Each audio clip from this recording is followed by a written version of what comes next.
इस खबर के प्रायोजक हैं ब्रिजेश दुबे, प्रदेश उपाध्यक्ष आर्यव्रत महासभा उत्तर प्रदेश, नेता नहीं आजमगढ़ का बेटा। नमस्कार, आदाब, आप सभी का स्वागत है CIB इंडिया न्यूज पर। आइए शुरू करते हैं खबरों का सिलसिला।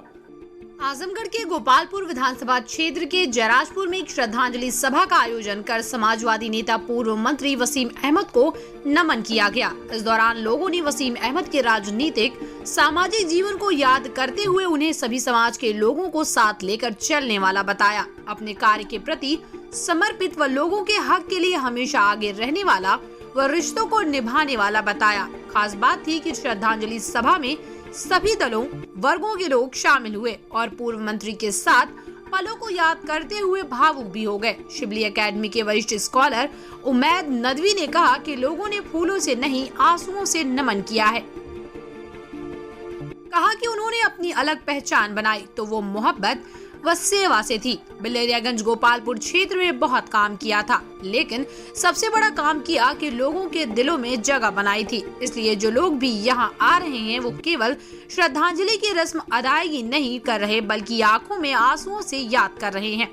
विधायक मंत्री होने के बाद भी ईमानदारी के मिसाल थे और पूरे आजमगढ़ का नाम इस खासियत के लिए लिया जाता रहा कि ऐसे भी नेता हैं जिन्होंने अपने घर को जैसा था वैसा ही रहने दिया, दूसरों का घर बनवाया। ये आज के नेतागढ़ खासकर युवा तो राजनीति को व्यापार समझ लेते हैं, उनके लिए सीख है।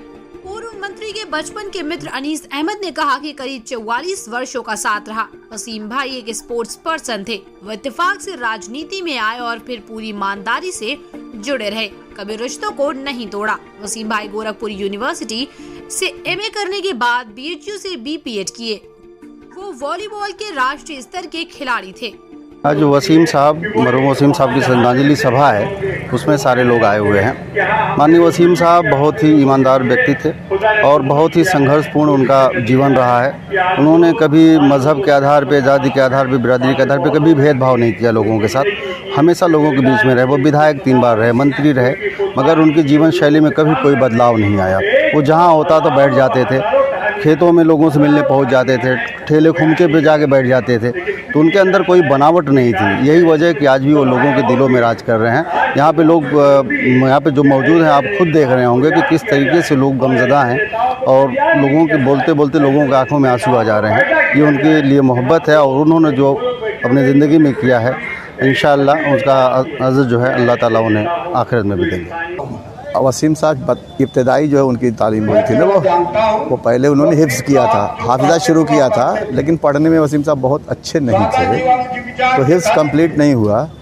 फिर चूँकि बहुत अच्छे स्पोर्ट्समैन थे, वॉलीबॉल और एथलेटिक्स के बहुत अच्छे, मतलब वर्ल्ड क्लास के समझ लीजिए प्लेयर होते हैं, उस तरह के प्लेयर थे। तो उस खेल की वजह से तालीम का सिलसिला उनका कट हो रहा था।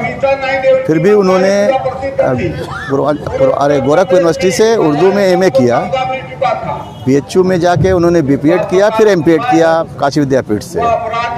एक्चुअली वो नेता नहीं बनना चाहते थे, पढ़कर लड़कों को स्पोर्ट्स में, खेल के दुनिया में ले जाना चाह रहे थे। लेकिन अब ऊपर वाला अलग मंजूर था, चंद्रशेखर जी के साथ हुआ, फिर माननीय मुलायम सिंह जी के सानिध्य में वो धीरे आए और फिर अचानक जो है उनको 96 में टिकट मिला, फिर MLA हुए। फिर बाकी का कैरियर सब लोगों के सामने ही है, सारे लोग आपके सामने बता ही रहे हैं कि वसीम साहब कैसे थे। आज आप मंच पे देख ही रहे हैं कि जो आ रहा वो रो रहा है, तो जाहिर सी बात वसीम साहब में कोई खूबी थी, तब न इतने लोग रो रहे हैं उनके लिए। वसीम साहब को पहले मैं दिल से खिराज अकीदत पेश करना चाहता हूँ और अल्लाह ताला उनको जन्नतुल फिरदौस में जगह अता फरमाए, स्वर्ग में। और किसी ने कहा है कि आगाह है अपनी मौत से कोई बशर नहीं, सामान 100 बरस का पल की खबर नहीं।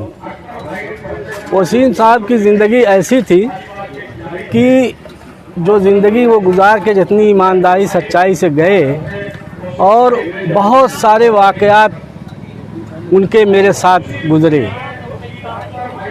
अभी जो जितने उपचुनाव होते थे उत्तर प्रदेश में, हम वो दोनों साथ रहते थे, कहीं भी हो।